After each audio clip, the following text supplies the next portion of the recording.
एक जंगल में रानू चिड़िया अपने छोटे से बच्चे के साथ रहती थी।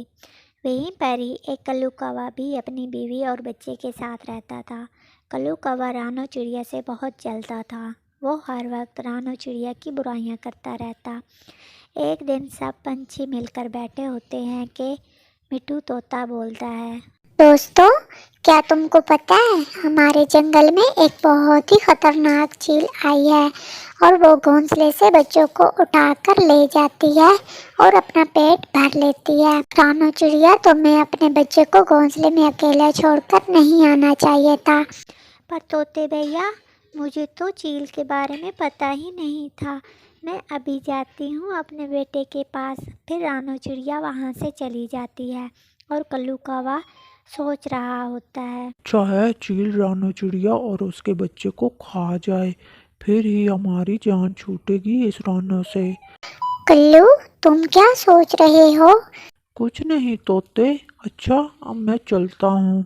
अगले दिन वो चील कल्लू कौवे के बेटे राजू को उठाकर ले जाती है। कल्लू जब अपने घोंसले में वापस आता है तो कल्लू जी, आप कहाँ थे? आपको पता भी है हमारे राजू को वो जालिम चील उठाकर ले गई है।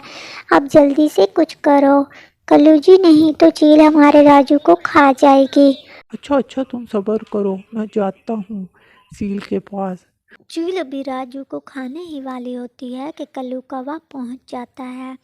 रुको चील, तुम मेरे बेटे को छोड़ दो। इसको खाने से तुम्हारा पेट नहीं भरेगा। मैं तुम्हारे लिए कोई अच्छा तगड़ा खाना ले आऊँगा, लेकिन पहले तुम मेरे बेटे को छोड़ दो। वाह, तुमने मुझे बेवकूफ़ समझा है क्या, जो तुम्हें हाथ आया खाना वापस दे दूं।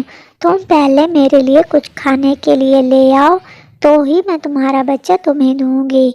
अच्छा ठीक है, मैं ले आता हूँ। तब तक तुम मेरे बेटे को कुछ मत कहना। फिर कल्लू कौवा वहाँ से सीधा रानू चिड़िया के घोंसले में आता है। वहाँ रानू चिड़िया का बच्चा अकेला ही बैठा होता है। वाह, ये तो अच्छा मौका है। रानू भी नहीं है, मैं इसको जल्दी से ले जाता हूँ। फिर कल्लू कौवा रानू के बेटे को उठाकर चील के पास ले जाता है। ये देखो चील, मैं तुम्हारे लिए कितना अच्छा खाना लाया हूँ। अरे वाह, ये बहुत अच्छा किया तुमने। इससे मेरा रात का डिनर भी हो जाएगा। उधर जब रानू चिड़िया वापस आती है तो वो अपने बच्चे को वहाँ ना देखकर सीधा चील के पास आती है। रानू चील और कल्लू कौवे की सारी बातें सुन लेती है। मुझे पता था कल्लू, तुम्हारे सिवा ये हरकत कोई और नहीं कर सकता। तुम इतने बुरे हो, मुझे आज पता चला। चील, मेरे बच्चे को छोड़ दो। अरे, ऐसे कैसे छोड़ दूं? मैं तो इसे खाऊंगी। चील, मैंने कहा मेरे बेटे को छोड़ दो, वरना मैं तुम्हारे घोंसले को आग लगा दूंगी। अच्छा, आग लगाओगी तो तुम्हारा अपना बेटा भी जल जाएगा।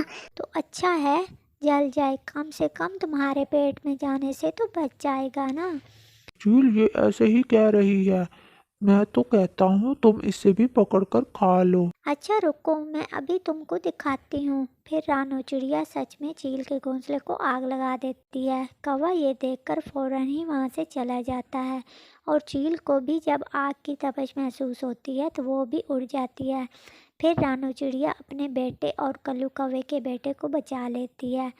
ये लो रानी बहन, आपका राजू। कल्लू कौवा तो अपने बेटे को आग में जलता हुआ छोड़कर वहाँ से आ गया था। क्या आग? हाँ रानी बहन, इसने जो कुछ आज किया है, आपको पता चले तो आप इसको ज़िंदगी भर माफ़ नहीं करेंगी। बस रानू, मुझसे गलती हो गई, मुझे माफ़ कर दो। तुमने अपने बेटे के साथ साथ मेरे बेटे की भी जान बचाई।